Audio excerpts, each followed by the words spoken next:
All right, so what we're going to talk about today is the foundations of gut health. So essentially what we're going to be speaking about is some upstream fixes on how that you can either A, keep your gut health in check, or either B, help improve that if you are having some gut health issues. So diving right into it, it all starts with the stomach acid. So stomach acid does more than just break down food.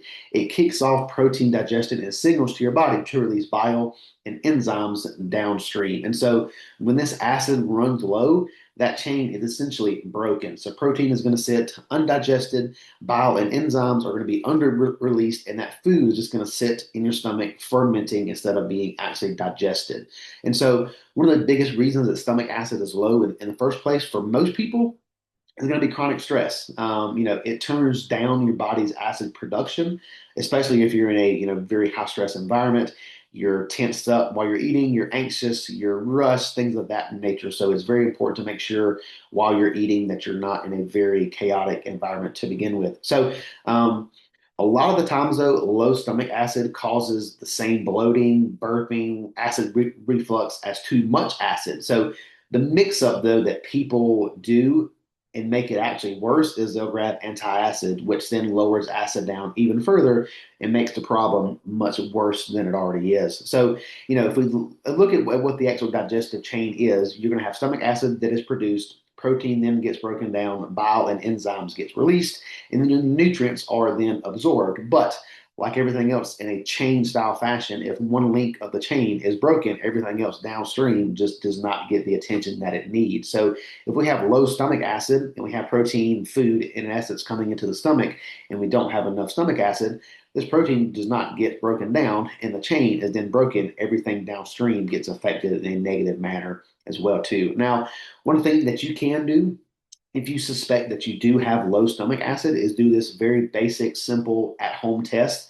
First thing in the morning on a fasted stomach, mix a quarter teaspoon of baking soda and 6 to 8 ounces of water and drink it, the whole thing. Start a timer. And if you do not have a burp within the first 5 minutes of you drinking that mixture, you potentially have low stomach acid. Now, this is just a screening tool, right? Like if you do, not happen to burp within the first, 5 minutes, maybe do it again the next day or the next day after that, just to kind of confirm that that just wasn't a one-off thing, right? But typically, if you have no burp reflex within that first 5 minute period, that's going to point toward low stomach acid inside of your stomach. So one thing that can be done though, if you do have this issue and it is kind of confirmed that you do have low stomach acid, taking betaine HCl with meals that are heavy in protein is kind of that next step to helping that stomach acid or aiding that stomach acid to help break down that food.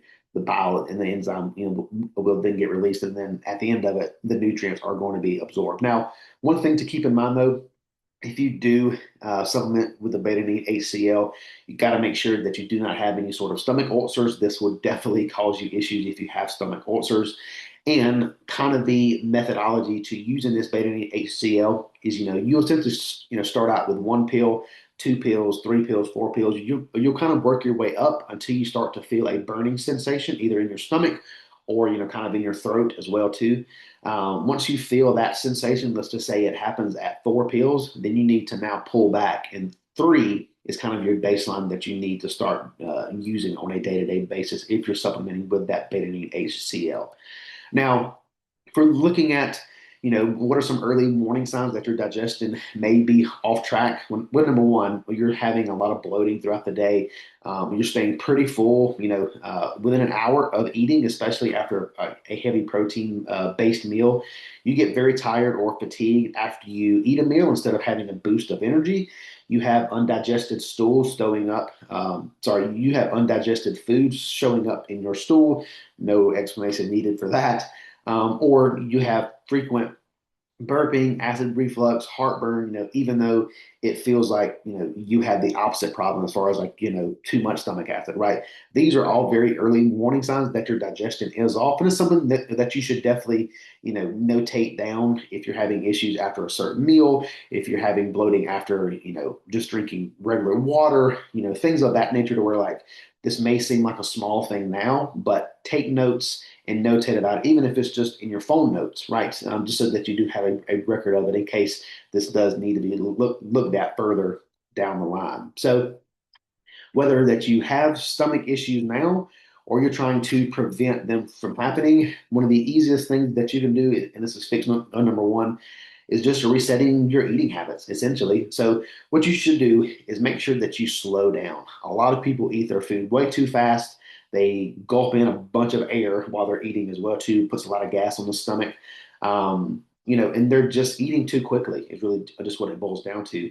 If you chew your food thoroughly, you're essentially doing half the work that the digestive system would have had to do if you ate too quickly. So, like you taking your time chewing your food is helping your digestive system out, and it doesn't have to work as hard to get, to start going through those chain of events to where at the very end the nutrients are absorbed. So slow down, take your time, and actually eat your food. Another one is going to be try to get a 5 to 10 minute walk after each meal if that's possible. Granted, that might not be the ideal case for every single meal, but if you can do it a couple of times a day, it's going to be very, very helpful to your digestive system as it takes a lot of pressure off the digestive tract as well too.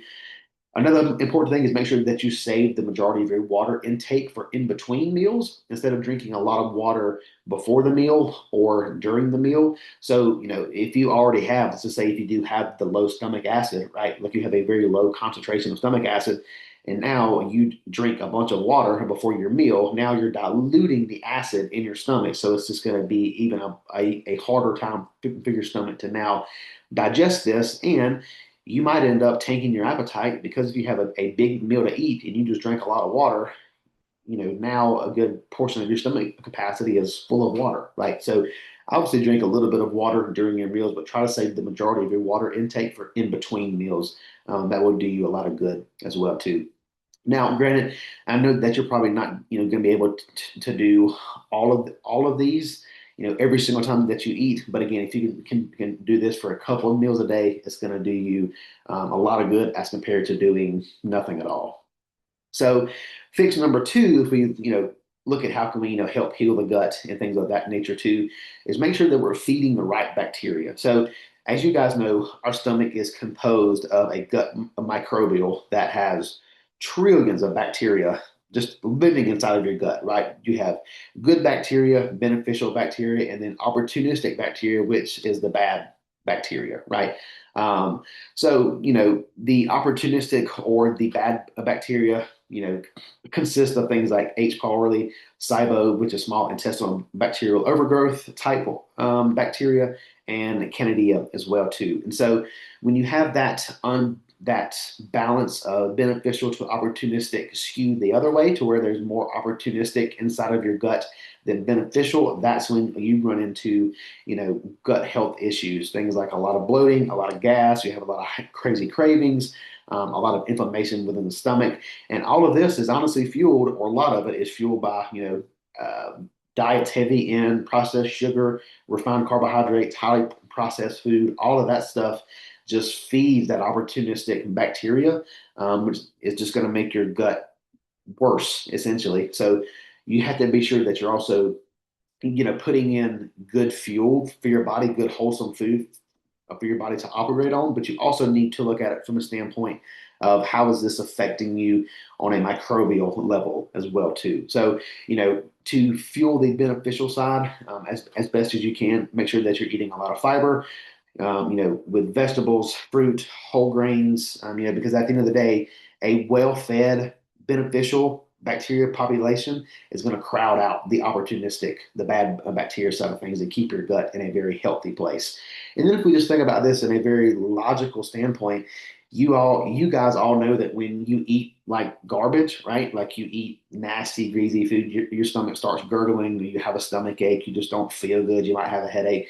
Well, on a very baseline level, we see how that makes you feel on a very, logistical baseline level. But what do you think is happening on a molecular level, right? On a bacterial level, right? Obviously, if we're feeling those side effects on a very surface, level, kind of way to where like we don't like it, think about how that's skewing your gut microbial, right? You always have to think in that nature too, because again, these can be skewed. I'm not going to say in a very easy manner, but if it does get skewed, more so to where there's more opportunistic bacteria in your gut than beneficial, it is not an easy process to get rid of. And that's what comes next. So when it's more than just diet, if we have a bloating to where it gets progressively worse every single day, you have a lot of distension as far as like your stomach is just poking out for no reason, right? You're fatigued almost after every single meal, not even just like protein heavy meals, but just every single meal that you eat, you're just tired, lethargic, things of that nature. And if this is something that carries on for 1 to 2 weeks, generally, this is something that should be looked at more in depth. And this is going to be utilizing a thing called a GI map to essentially where like we're identifying, what types of beneficial opportunistic bacteria are in your stomach and to what percentage those are at inside of the stomach, right? If we have high levels of Candida, H. pylori, all of those are going to warrant different methods of treatment to begin with. So getting that GI map will essentially tell you, hey, how much of this bacteria do you have? How much of this bacteria do you have? And then what the treatment process will be for that. And typically that looks like something like this gut protocol. Now, granted, there's a lot more that goes into this, but essentially, what you want to do, to kind of get ready for the gut protocol is kind of that rest and digest state, get the stomach in a very calm, cool, calm, and collected place, and to try to get the stomach settled down as much as possible before you actually start going through the actual phases, such as like the kill phase, the die-off phase, the repair and repopulate to where that you actually are putting that good beneficial bacteria back into your stomach once the bad bacteria has been killed off and the toxins from that has been, kind of excreted from the body.